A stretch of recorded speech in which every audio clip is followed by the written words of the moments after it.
Assalamualaikum warahmatullahi wabarakatuh. Bismillah, alhamdulillah, wassalatu wassalamu ala rasulillah. La hawla wa la quwwata illa billah. Ashhadu an la ilaha illallah wahdahu la syarika lah, wa ashhadu anna Muhammadan abduhu wa rasuluhu la nabiyya ba'dah. Allahumma salli wa sallim ala Sayyidina Muhammad ibn Abdillah wa ala alihi wa sahbihi wa man tabi'ahum bi ihsanin ila yaumil qiyamah. Amma ba'du, fa ya ibadallah, usikum wa nafsi bi taqwallah wa ta'atihi faqad fazal muttaqun. Kama qala Allah Ta'ala fil Qur'anil Karim wa huwa asdaqul qa'ilin. A'udzu billahi minasyaitonir rajim. Bismillahirrahmanirrahim. Ya ayyuhalladzina amanu taqullaha haqqa tuqatih wa la tamutunna illa wa antum muslimun. Wa qala an-nabiy sallallahu alaihi wasallam, man salaka tariqan yaltamizu fihi ilman sahalallahu lahu tariqan ilal jannah. Allahumma rabbi shrah li sadri wa yassir li amri wahlul 'uqdatam min lisani yafqahu qawli. Allahumma amin ya rabbal alamin. Sadaqallahul azim wa sadaqa rasulun nabiyyu habibul karim wa nahnu ala dzalika minasy syahidin wasyakirin walhamdulillahi rabbil alamin. Puji syukur marilah kita panjatkan kehadirat Allah Subhanahu wa taala yang telah mempertemukan kita di mushola yang kita cintai ini. Alhamdulillah semuanya dalam keadaan sehat walafiat, lahir maupun batin, diringankan langkahnya, ditenangkan hati dan pikirannya sehingga bisa hadir memenuhi undangan Allah, yaitu menunaikan salat subuh berjamaah dan dilanjutkan dengan ta'lim ba'da subuh. Kita bermohon kepada Allah, mudah-mudahan pertemuan kita di pagi hari ini mendapatkan keberkahan dari Allah, ridho dari Allah Subhanahu wa taala, sehingga apa-apa yang nanti disampaikan bisa dipahami, bisa dimengerti dan bisa dilaksanakan, diterapkan, diamalkan dalam kehidupan sehari-hari. Amin ya Allah ya rabbal alamin. Selanjutnya salawat dan salam tak lupa kita mohonkan kepada Allah agar disampaikan kepada Nabi kita Muhammad sallallahu alaihi wasallam, berikut keluarganya, para sahabatnya, para pengikutnya hingga akhir zaman. Mudah-mudahan kita termasuk umatnya yang mendapatkan syafaatnya di yaumil akhir. Hadirin jamaah Musalla As-Sabirin yang dimuliakan oleh Allah Subhanahu wa taala. Setelah 2 kali pertemuan tidak hadir karena ada keperluan yang lain, alhamdulillah hari ini saya bisa memenuhi undangan pengurus mushola untuk mengisi kembali kajian atau pengajian di Ahad pekan keempat setiap bulannya.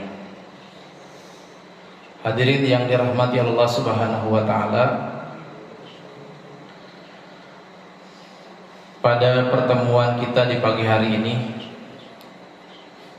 kita akan lanjutkan pembahasan kita dalam kitab Hadis Arba'in An-Nawawi, yaitu hadis yang ke-6. Al-Hadisus Sadis, ini hadis yang ke-6. Hadis yang ke-6 berbicara tentang 3 hukum. 3 hukum yang patut kita pahami dan juga patut kita perhatikan. Yang pertama adalah al-halalu, yaitu yang halal, wal haramu, dan yang haram, dan yang terakhir adalah mustabihat atau perkara yang samar-samar atau subhat. Bismillahirrahmanirrahim. An Abi Abdillah, dari Abu Abdillah An-Nu'man bin Bashir radhiyallahu anhuma qala, bahwa Abu Abdillah Nu'man bin Bashir, semoga Allah meridhai keduanya, beliau pernah berkata, sami'tu Rasulullah sallallahu alaihi wasallam yaqul, aku telah mendengar Rasulullah sallallahu alaihi wasallam pernah bersabda, innal halala bayyinun, sesungguhnya yang halal itu jelas, wa innal harama bayyinun, dan sesungguhnya yang haram itu jelas, wa bainahuma, dan diantara halal dan haram itu, diantara keduanya, umurun mustabihat, ada perkara-perkara yang samar, yang meragukan, yang subhat, la ya'lamuhunna katsirun minan nas, tidak banyak orang yang mengetahui atas perkara-perkara yang samar tersebut. Famanittaqa, maka barang siapa yang mampu menjauhi, menghindari as-subuhati, perkara-perkara yang samar itu, faqad istabara'a lidinihi wa irdihi, maka sungguh dia telah membebaskan dari agamanya dan kehormatannya. Wa man waqa'a, dan barang siapa mengambil dengan cepat atau memutuskan dengan cepat tanpa berpikir, fis subuhat, dalam perkara yang subhat, waqa'a fil harami, dan barang siapa yang cepat mengambil yang haram, karra'i, sebagaimana atau seperti penggembala, yar'a, yang mengembala, haulal hima,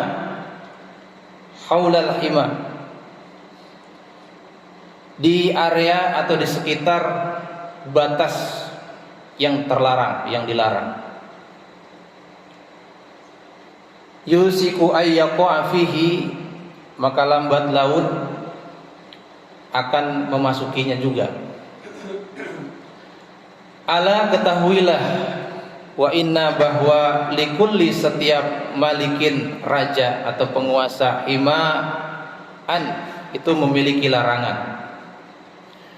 Ala, ketahuilah, wa inna himallahim maharimuhu, bahwa larangan Allah, bahwa sesungguhnya larangan Allah itu apa yang diharamkan.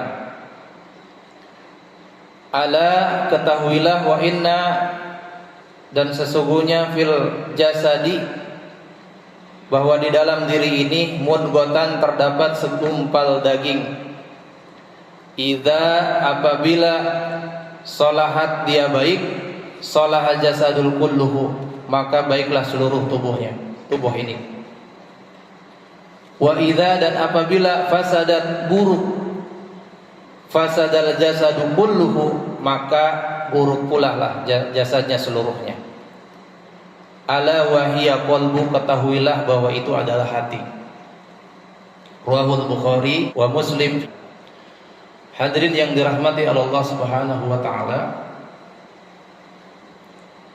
bagian yang pertama dari syarah kitab hadis Arba'in An-Nawawi ini adalah tentang sumber pemberi informasi adanya hadis yang ke-6 ini. An Abi Abdillah Nu'man bin Bashir radhiyallahu anhu. Jadi namanya itu Nu'man. Nu'man itu punya anak namanya Abdillah, sedangkan ayahnya bernama Bashir. Bayi pertama yang lahir dari kalangan Ansar. Nah, dia ini berasal dari suku yang besar di Madinah bernama Khazraj. Di Madinah itu ada dua suku, Khazraj dan Aus.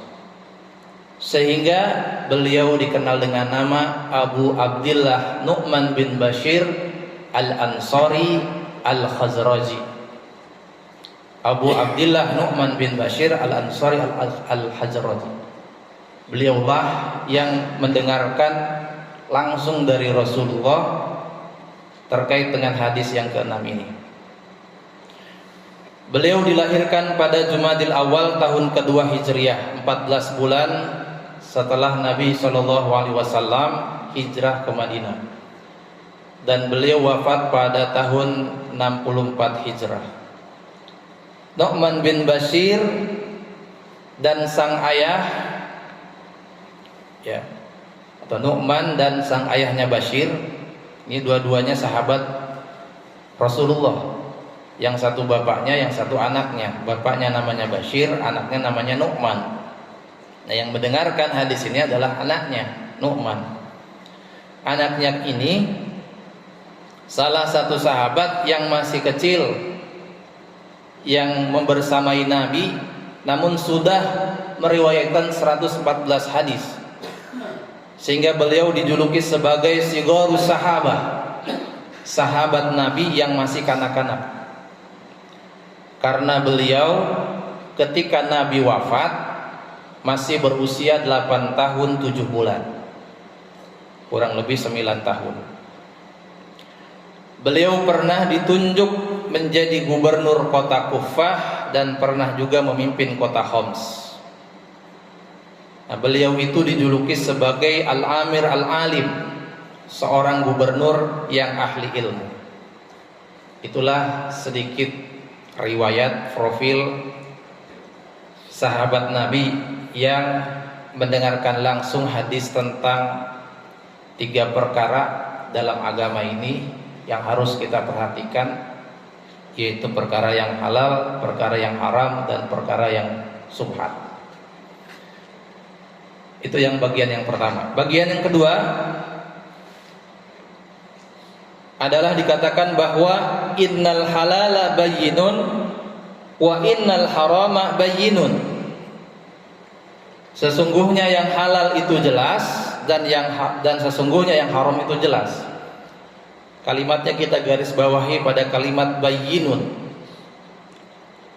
Bapak-bapak, ibu-ibu, bayyinun itu artinya sesuatu yang jelas. Saking jelasnya tidak perlu dibuktikan. Tidak perlu dibuktikan. Contohnya apa? Bapak Ibu, di depan Bapak Ibu ada air mineral. Air mineral itu bayyinun, jelas. Gak perlu dibuktikan itu air mineral atau bukan. Udah jelas kan? Terlihat. Nah, itu yang biasa kita konsumsi. Kenapa tidak perlu dibuktikan? Termasuk yang haram juga. Perkara yang haram yang kita lihat dalam kehidupan sehari-hari itu juga jelas, tidak perlu dibuktikan. Kenapa? Kenapa demikian? Karena fitrah manusia sudah ditanamkan kecenderungan pada yang baik, pada yang halal, sehingga tahu mana yang halal, mana yang haram. Sudah jelas, itu fitrahnya. Jadi kalau kita melihat sesuatu yang halal itu, kita melihat sesuatu yang haram itu, hati kita akan merasakannya. Ketika kita mengkonsumsi yang haram, hati kita deg-degan. Atau melakukan perbuatan yang haram, hati kita bergejolak. Itu alarmnya. Nah, sehingga jelas. Karena otomatis ketika seseorang mengerjakan sesuatu yang haram, hatinya tidak akan sepakat, hatinya tidak akan tenang, hatinya akan berontak. Nah, itu semacam alarm. Kasih tahu. Jadi Bapak Ibu, kalau kita mengerjakan pekerjaan yang haram, itu perbuatan yang buruk, perbuatan yang salah, perbuatan yang dilarang, alarmnya berbunyi, hatinya deg-degan, gelisah, berontak, nggak sepakat. Itu bukan yang benar, itu salah. Karena itu kaidah di hadis yang lain, sesuatu yang membuat kita nyaman melakukannya dan tidak terusik saat diketahui oleh orang lain, dan itu pasti baik. Tetapi sekiranya ada perbuatan yang dilakukan membuat tidak nyaman di hati, terusik saat diketahui oleh orang lain walaupun cuma seorang, pasti berpotensi dosa di dalamnya. Jadi bagian yang pertama, dalam kaidah hadis yang lain, sesuatu yang membuat kita nyaman melakukannya, kita nyaman minum juga nyaman, dilihatin orang juga nggak kenapa-napa, nggak terusik sama sekali apa yang kita lakukan itu. Nah itu pasti itu baik dan pasti itu halal, pasti itu dibenarkan. Bahasa legal, bahasa ilmiahnya legal.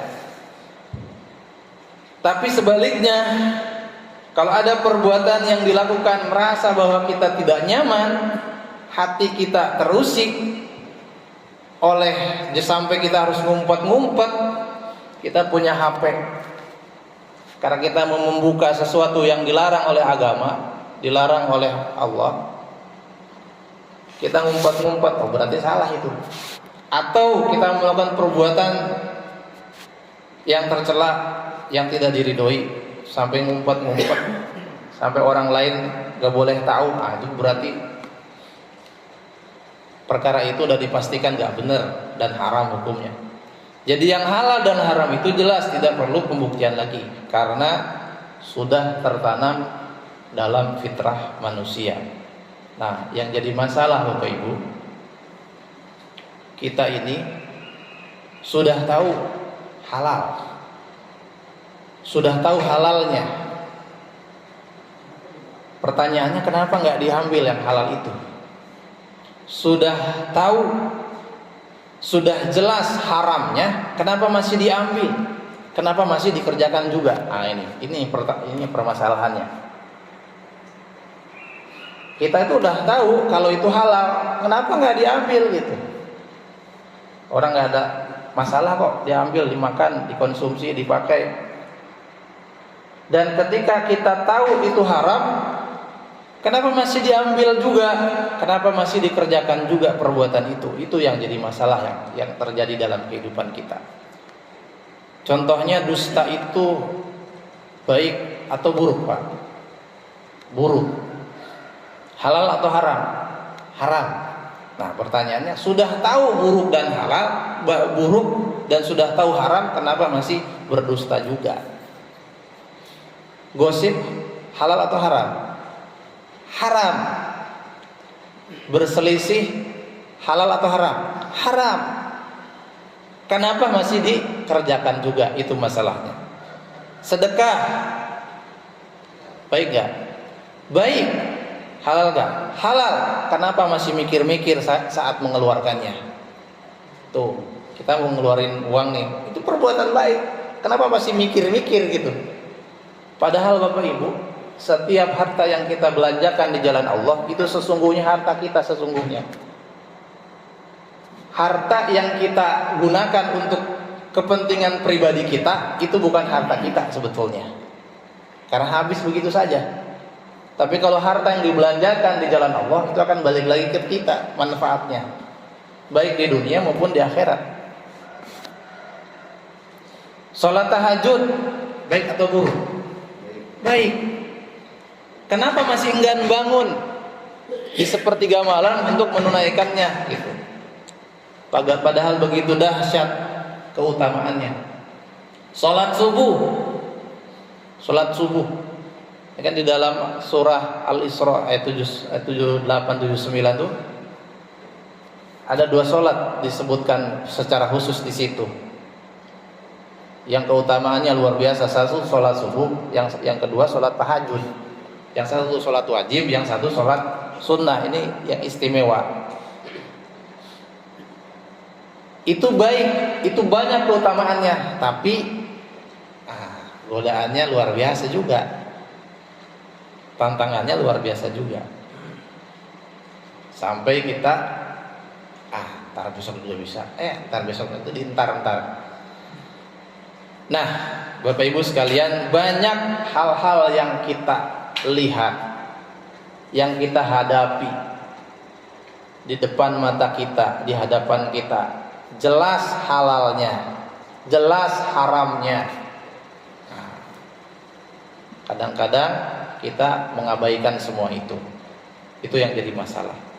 Ada rumus agar kita semangat mengerjakan perkara-perkara yang halal, perkara-perkara yang baik. Apa itu?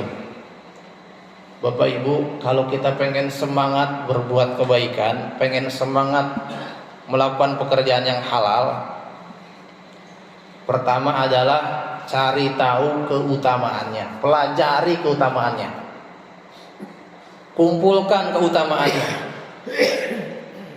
sampai benar-benar kita termotivasi untuk mengerjakannya. Resapi, baca berulang-ulang. Kalau perlu cari sahabat, cari teman yang bisa mengingatkan kita. Kalau perlu atur alarm jam kita, persiapkan. Kalau mau bangun sholat tahajud, kita atur tidur kita agar tidak tidur terlalu larut malam. Bahkan Nabi Muhammad SAW itu, ya, yang sudah jelas dijamin masuk surganya, masih tetap mengerjakan sholat tahajud sampai bengkak-bengkak. Itu kan setelah sholat isya nggak berlama-lama, tidur. Ya, kecuali ada aktivitas dakwah yang lain. Dan aktivitas lainnya yang tujuannya agar kita semangat dalam mengerjakannya. Nah, sebaliknya, rumus untuk meninggalkan yang haram, caranya gimana? Caranya cari tahu ancamannya.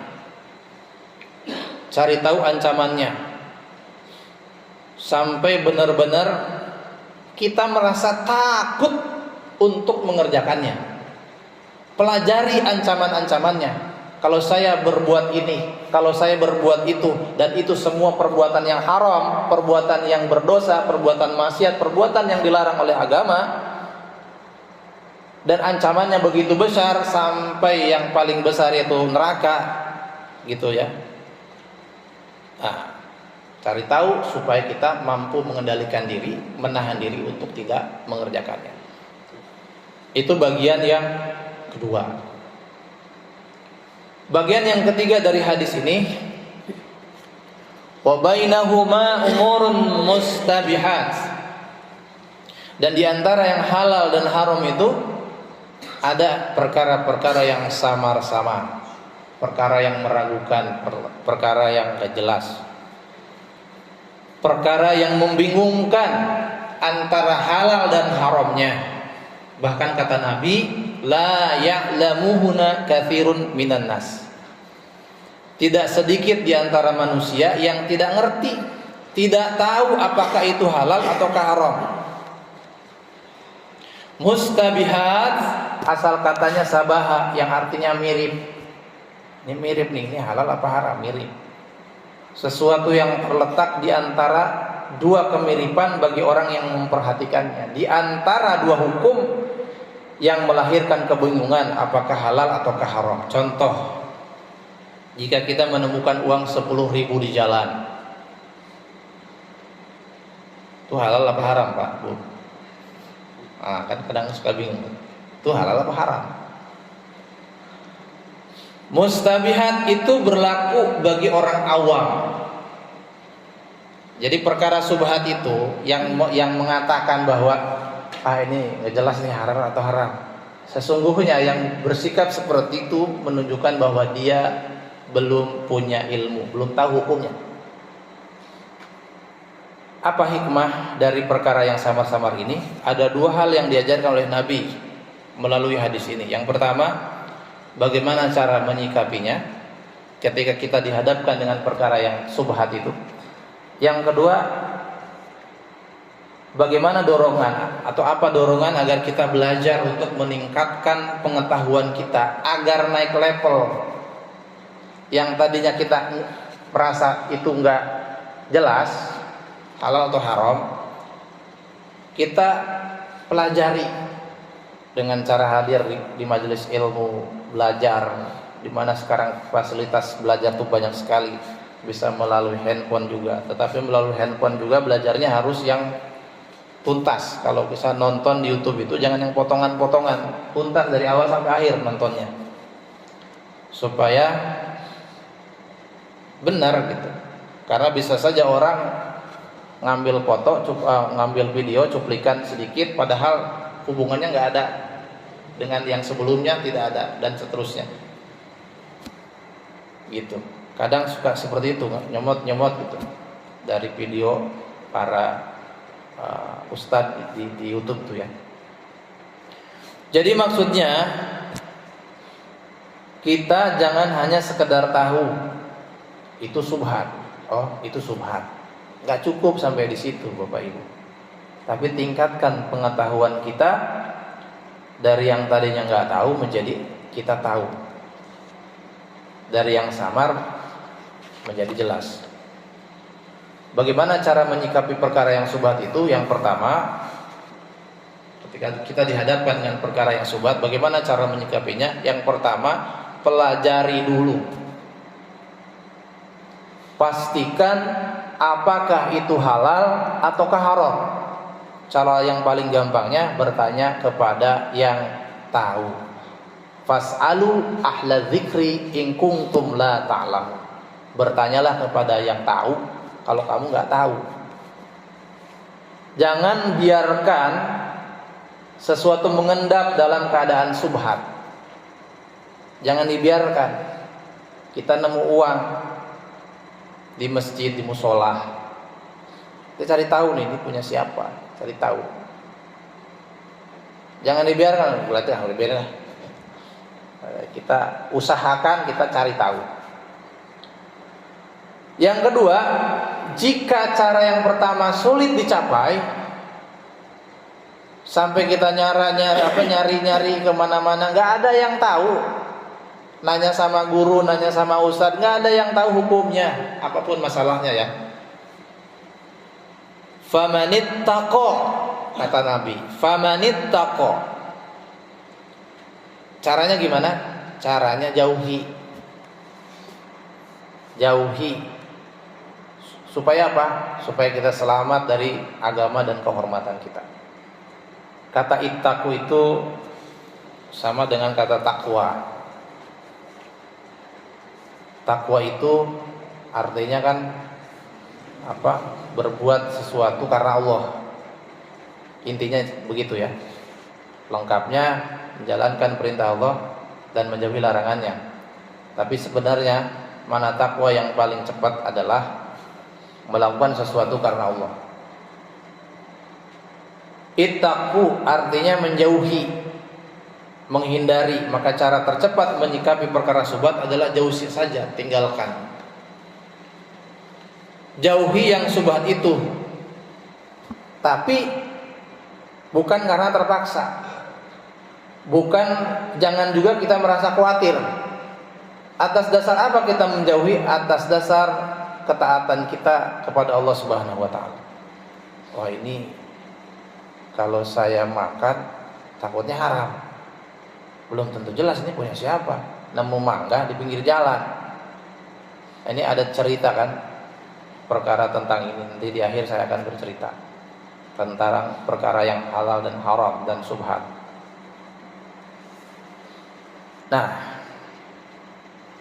jadi jika kita jauhi, apa konsekuensinya?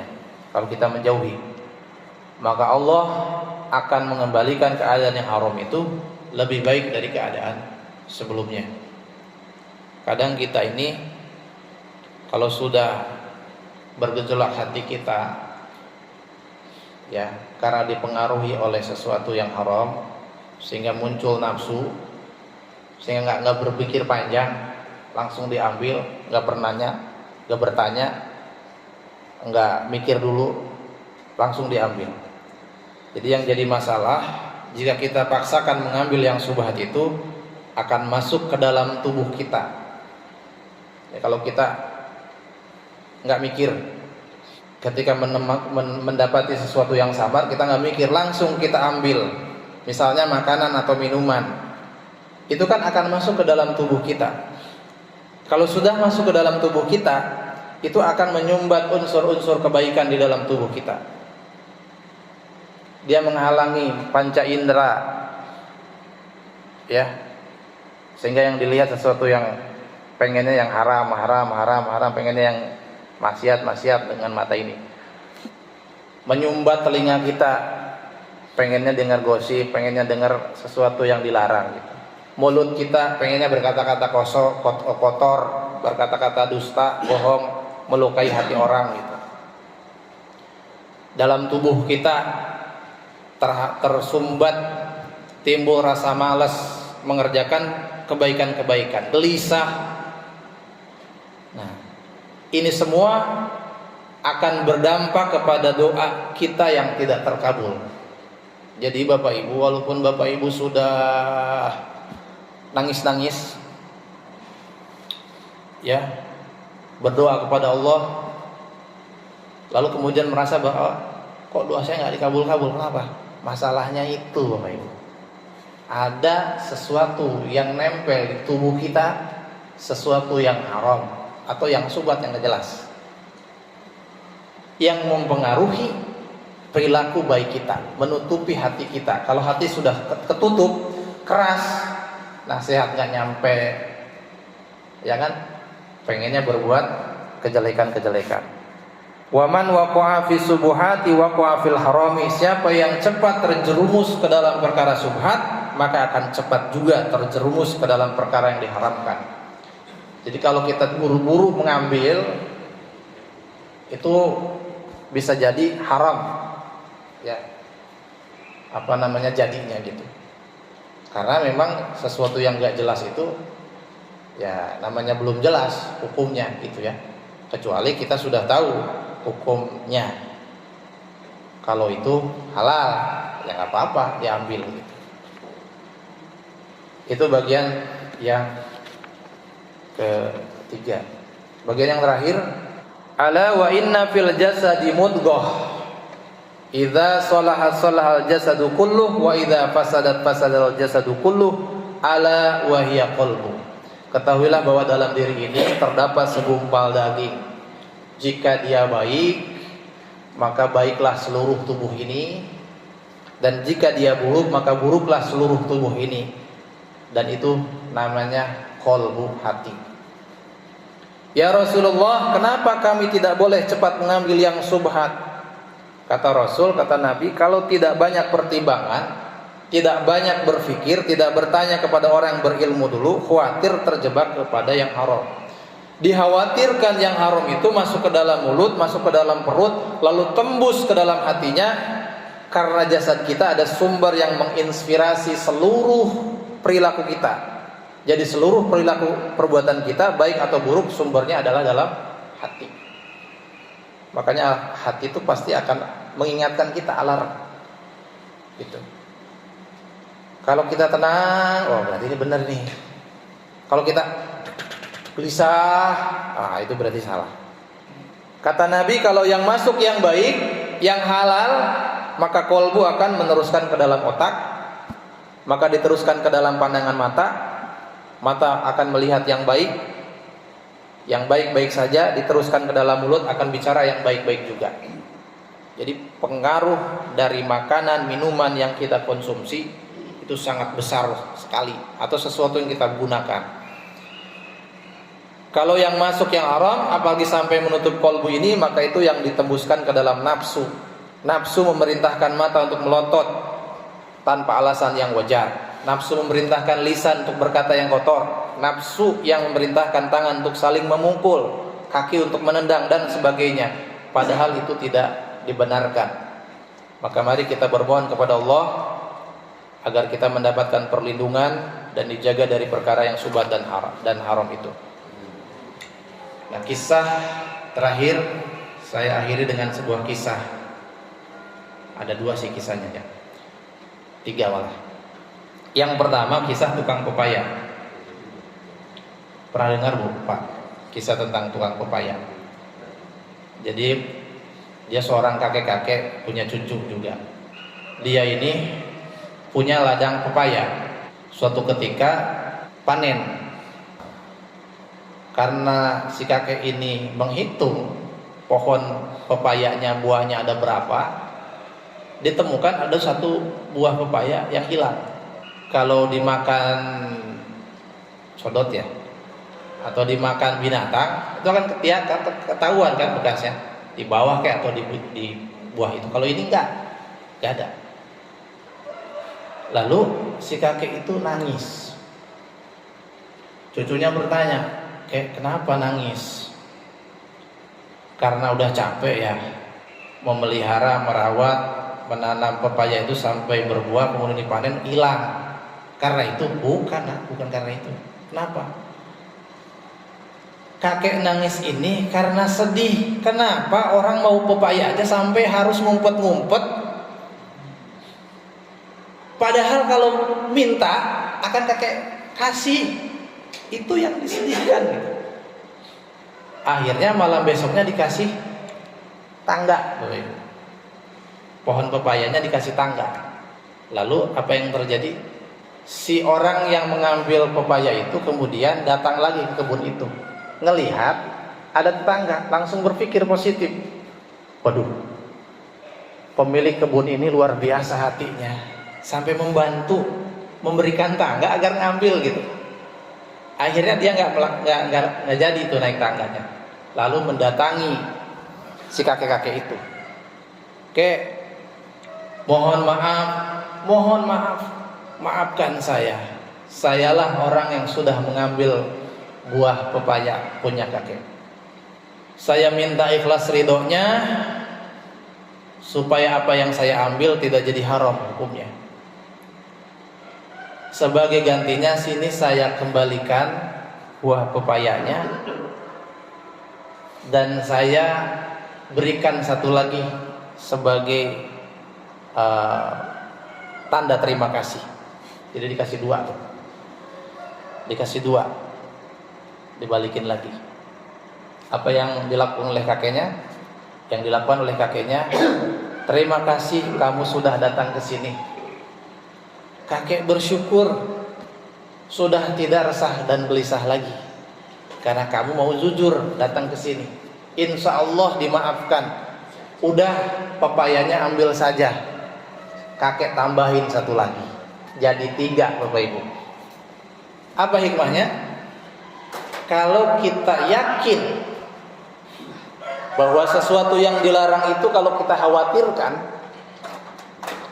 ya, kalau kita akan khawatirkan, diambil khawatir, kalau misalnya nggak diambil sayang nih. Atau kita menemukan uang di jalan, sayang nih kalau nggak diambil orang nggak jelas, yang kita ambil lah gitu. Kadang ada yang punya kepikiran diambil, dimasukin kotak amal. Biasanya umumnya begitu ya. Gitu. Nah, itu sih lebih baik ya, lebih baik daripada tergeletak. Mendingan kita masukin kotak amal. Ya kan, lebih berguna, lebih bermanfaat. Tetapi ya harus dipastikan dulu itu punya siapa. Nah, yang kedua, kisah buah terong. Terong itu buah apa, sayuran ya? Terong ya. Kisah ini nyata. Yang tadi juga nyata, bukan ngarang ya, terjadi. Nah, kalau ini nama daerahnya jelas ada. Nah, ini daerah Damaskus. Jadi kalau di Timur Tengah ya, cerita di Timur Tengah, ada seorang anak muda mendatangi Masjid At-Taubah di zaman tabi'in dahulu. Namanya Masjid At-Taubah. Letak masjid ini berada di kota Damaskus. Kenapa dia datang ke situ? Dia itu profilnya seorang pembunuh, seorang penjina, seorang pemabuk-mabuk, pengen tobat, pengen hijrah, pengen tobat yang sesungguhnya. Datang ke masjid nyari ustadz yang mengurusi masjid itu atau yang mengajar kepada jamaah di masjid itu.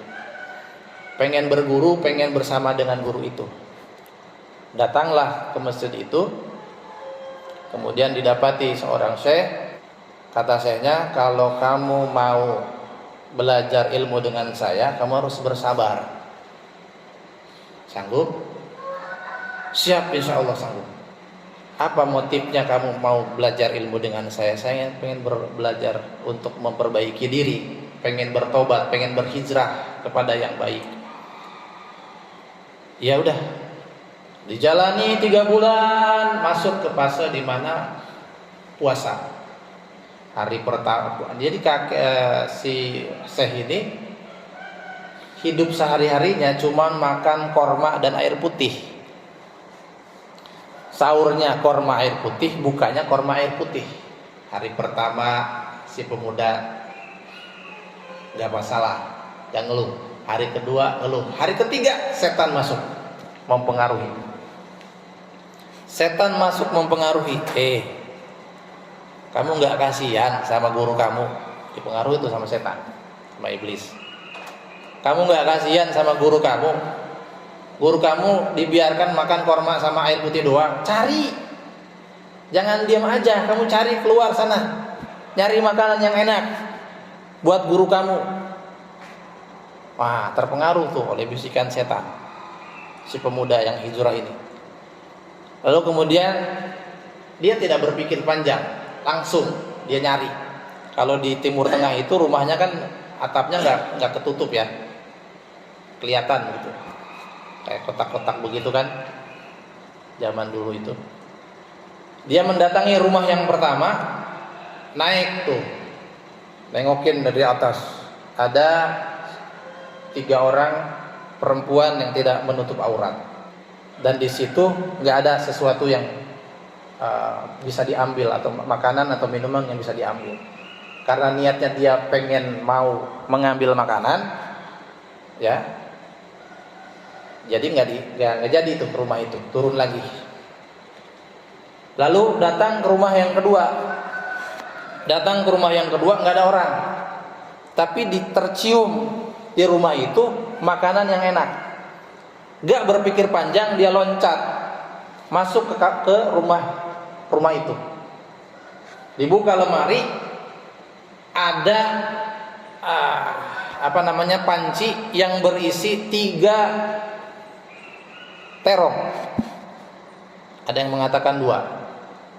Lalu kemudian dia ingin memastikan apakah terong ini enak kalau dikasih ke gurunya ataukah nggak enak. Dia cobain dulu, dicicipin, diambil secuil, masuk ke dalam mulut.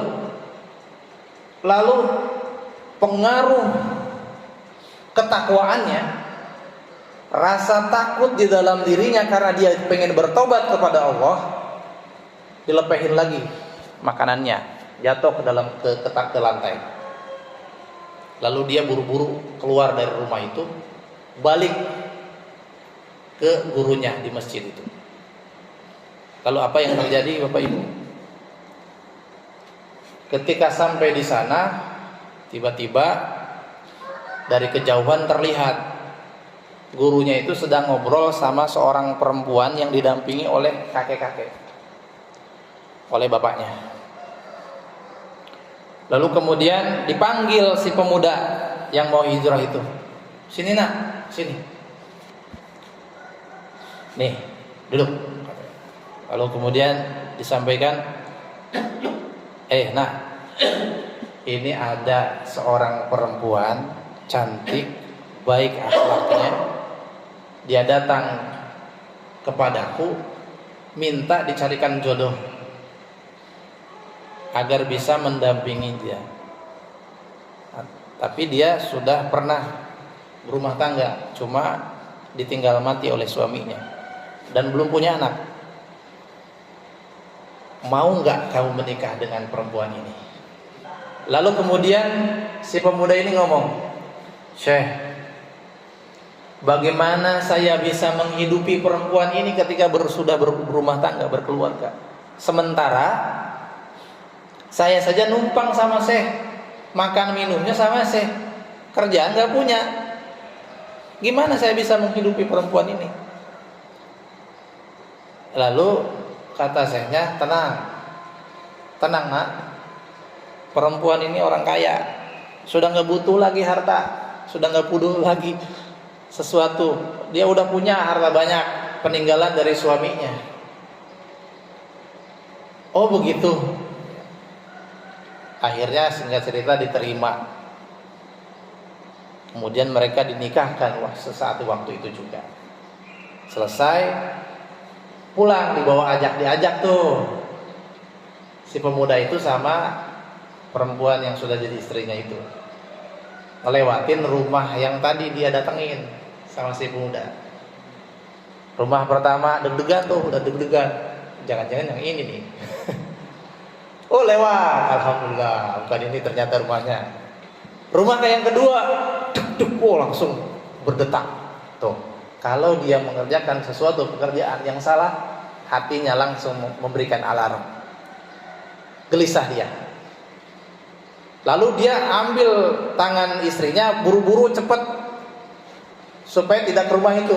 Tapi ditarik lagi sama istrinya. Kamu mau kemana? Rumah saya ini. Udah gelisah. Ayo masuk. Kamu lapar ya? Atau ya kalau manggil suami, sayang, abang lapar ya? Iya nih, saya belum makan. Yaudah, ikut. Kebetulan tadi masak. Waduh, katanya dulu mikir ya. Mikir masuk dalam. Benar ternyata. Langsung teriak. Istrinya itu langsung teriak. Ini siapa yang makan terong saya? Ini siapa? Akhirnya si suami itu karena rasa takut kepada Allah, dia bercerita. Jujur dia. Dia cerita jujur.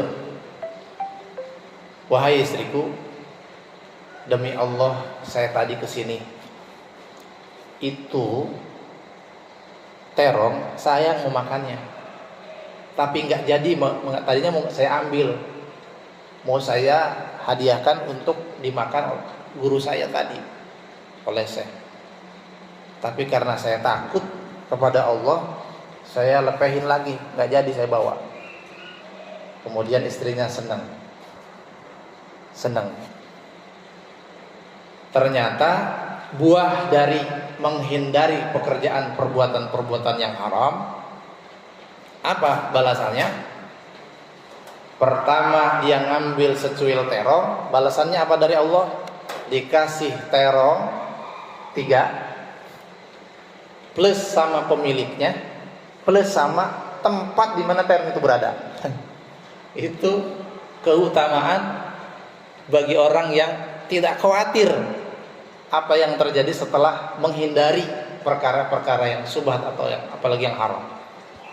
Bapak Ibu yang dirahmati Allah Subhanahu wa taala, yang terakhir, kalau ini kisah orang tua dari Imam Syafi'i. Ini mungkin juga pernah dengar ya. Buah apel. Jadi ada pemilik apel gitu ya. Dan seorang pemuda ya.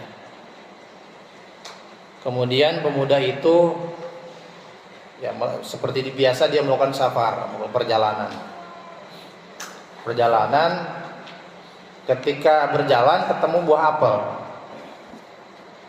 Ketemu buah apel di pinggir jalan. Kemudian tanpa berpikir panjang, ini lagi nih, ketika menghadapi sesuatu yang subhat, tanpa berpikir panjang dia ambil, dia makan. Tetapi karena di dalam dirinya memiliki rasa takut kepada Allah, akhirnya dilepehin lagi tuh buah apel, dibawa, ini dicari tahu, tapi udah sempat kemakan juga. Dicari tahu siapa pemilik apel ini, kemudian disusuri jalan itu sampai ketemu ladang apel yang luas.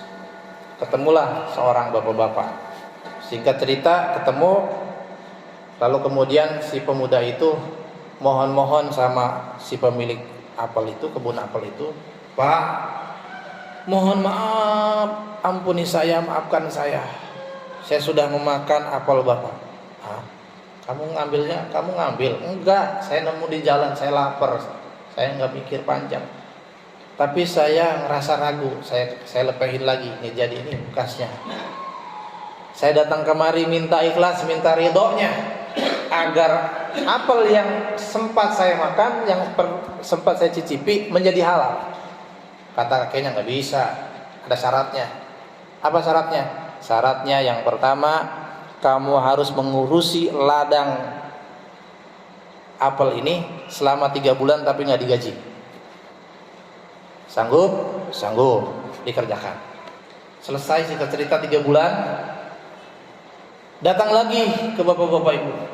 Pak, saya sudah selesai nih mengurus ladang apel punya bapak. Selama 3 bulan gak digaji. Tar dulu, ada syarat yang kedua. Apa syarat kedua? Kamu saya tawari anak saya. Kamu harus nikah sama anak saya. Tapi anak saya buta.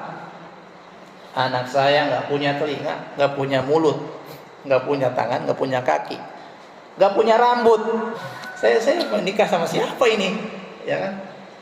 Akhirnya singkat cerita, udah tuh nikah karena pengen halal.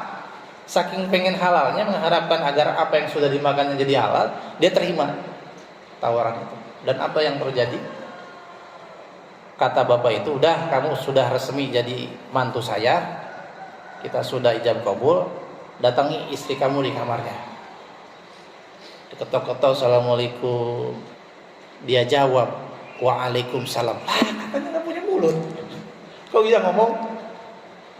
Lalu dibuka, oh salah kamar. Ini mungkin istrinya.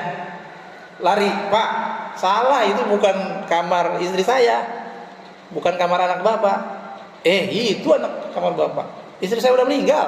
Oh, udah meninggal. Pasti buka. Loh, kok katanya nggak punya mata? Katanya nggak punya telinga, katanya nggak punya mulut, nggak punya kaki, nggak punya. Itu sempurna luar biasa. Bahkan rambutnya tidak terlihat. Pakai penutup aurat, jilbab. Ini gimana sih? Lah itu anak saya nggak pernah kemana-mana, di rumah aja. Jadi matanya terjaga dari perbuatan yang haram, telinganya terjaga dari mendengar gosip-gosip, ngomong juga nggak pernah, orang di rumah aja. Tangan kakinya nggak pernah kemana-mana, nggak pernah ke tempat maksiat, selalu di kamarnya atau di sekeliling rumah ini, nggak keluar rumah. Masya Allah, Pak, buah dari ingin menjaga diri kita dari perbuatan yang haram, Allah balas dengan seorang istri yang sempurna. Dia sudah dihalalkan gitu ya, sudah diridhoi apel itu dimakan, kemudian diberikan istri yang luar biasa. Hadirin yang dirahmati Allah Subhanahu wa taala, itulah pembahasan kita tentang perkara halal, haram dan syubhat. Mudah-mudahan apa yang saya sampaikan bisa dipahami, bisa dimengerti.